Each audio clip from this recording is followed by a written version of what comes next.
আসসালামু আলাইকুম রহমতুল্লাহ বরকাতুহু। ছোট ভাই কেমন আছো? জি ভালো। তো এখানে যে পেঁপে বাগান এগুলা কার তোমার? জি ভাই আমাদেরই।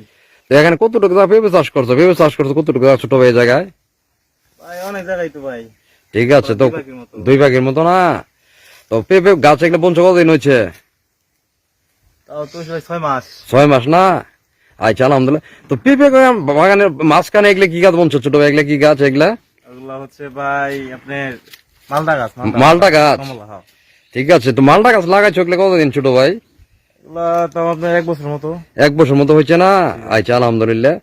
তো তোমার তো বুদ্ধি মোটামুটি ভালোই। তো পেঁপে বাগানের পাশাপাশি মালটা গাছ লাগাই দিছো মাঝখানে মাঝখানে, তো খুব ভালো বুদ্ধি করছো এটা।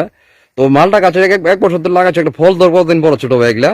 এই কিছু নেমেতে ধরবো ভাই ফল। তোমার কতদিন লাগবো এগুলা ফল ধরতে? এই 3-4 মাস। 3-4 মাস পর ফল ধরবো, আলহামদুলিল্লাহ। জি ভাই। ঠিক আছে, তোমার পেঁপে গুলি বেচো না? পেঁপে যে বড় হয়ে গেছে